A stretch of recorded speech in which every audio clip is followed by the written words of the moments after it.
At the turn of this century, the Russian physiologist Ivan Pavlov stumbled on a groundbreaking discovery. Show dog meat, dog salivates. Show dog meat, ring bell, dog salivates. Take away meat, ring bell, dog still salivates. Years later, American psychologist B.F. Skinner applied similar conditioning techniques to education. Many found his ideas crude, put off perhaps by the use of rewards and punishments to shape behavior in children. But by the late 60s, these same ideas, refined into sophisticated teaching techniques, were being used to help children with autism.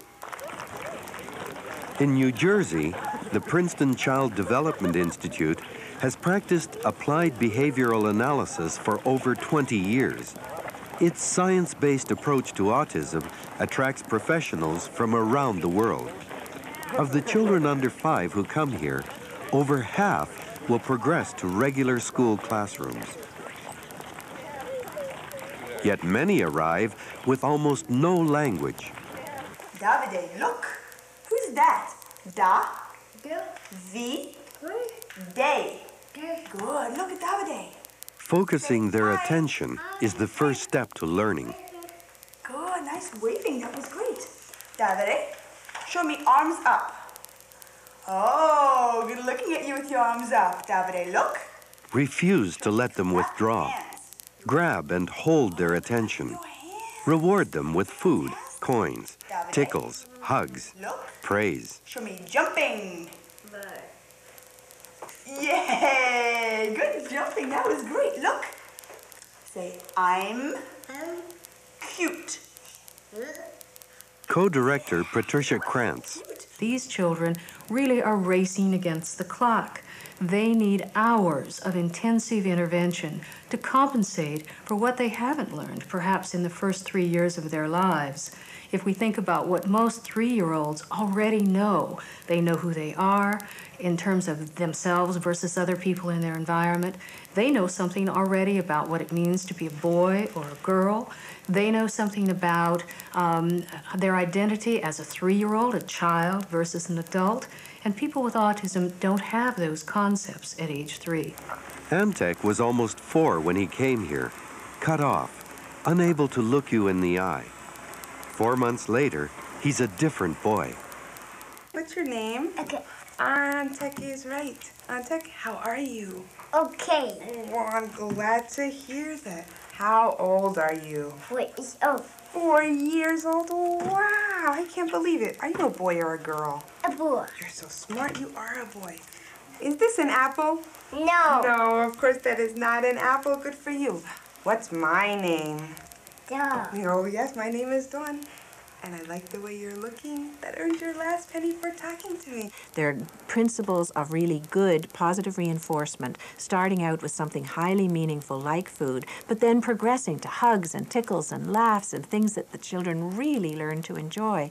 So it's grabbing their attention, it's turning on their brain to realize this is something I'm supposed to do, and then something I can really enjoy. And that's where communication starts to happen. And it's communication that's rewarded and built up in a behavioral way with the one person that can then be expanded and generalized to interactions with peers, with other adults, whatever. Imitation comes naturally to most children. These two have to learn. David leads, Antek follows. The bell tells them when to change. Reading is something both 4-year-olds have already mastered.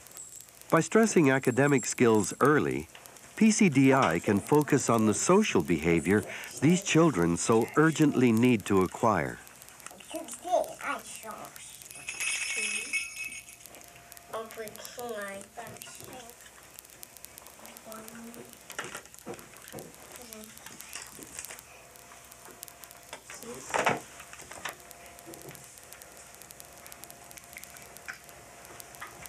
Hello. How is it? I'm going to today. Bye. Bye. Will beat my partner. Yes. Yes. Yes. Good. Everybody, hands to hands. Nose to nose. Nose. Ear to ear. Yo. Back to back. Back. Hand to hand. Hand. Leg to leg.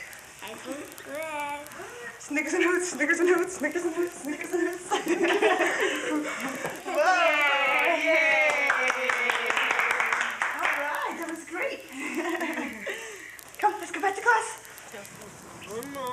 At first, all seemed right with the world of Mary and Charles Hogarth until their twin boys reached 18 months. They're 6 now, James Bobby, would you like more pizza? Yes. and Bobby, and have a younger brother, Andrew. But in their second year, the twins changed. They sat silently for hours. They ignored each other. I can remember asking our pediatrician, I said, you know, I'm getting a little bit concerned. They're still not talking. And he said, oh, well, you know, they're twins and they're boys, and that usually, you know, developmentally they're delayed. And he said, let's talk about it when they're 2. At 2 years of age, I made an appointment, and as I started telling him about the different things, like they acted like they were deaf, you know, they didn't respond, they didn't seem to understand us, they did strange things, like they lined up their toys, they didn't play with their toys appropriately. We were given a diagnosis of autism for both of the boys, and you know, at that point it was really up to us to decide what to do about it, you know, where to go from here. And that really is the critical thing, not so much the diagnosis, but what to do about it. Okay, everybody, stand up. Good, standing up. Everybody? The Hogarths enrolled the twins at PCDI, where both boys adapted to the structured environment. As children make progress, rewards are faded, becoming more symbolic, less immediate, in order to prepare the children for school, which is where James is headed in the fall. Okay, everybody, look at me. Touch your nose. Psychologist Philip What are you Heinlein. doing? As you watch one of these staff people here interact with these children, it looks like an ordinary teaching sequence. And yet, knowing the principles that are involved, one recognizes that actually it was very carefully crafted, very carefully choreographed. I find it really fascinating because I teach these as principles, and yet what I'm seeing is something very dynamic and ongoing and very quick. If you tried to describe what's going on in terms of the principles that are being applied, it would be like a physicist trying to describe what an ice skater is doing. Do you want me to shoot you with this water gun? No way. No way. Look, do this. No way. You got No way. it. No way, right? Where's the door? Over there. Over there. Over there. Basic body Over language, there. Over there. gestures like pointing, things most of us do automatically, have to be taught. Where's the door? Over there. Over there. Good for you. Look, James. Good, that's a good guy. Okay. Who wants the Clifford book? I do. Oh, perfect. You said I do. It gives you 2 more I think the pennies. reason it works is that the teaching method breaks down the steps of teaching into components that are manageable for the children to understand and benefit from. So I think it's a revolutionary and just a smart way of reaching these children.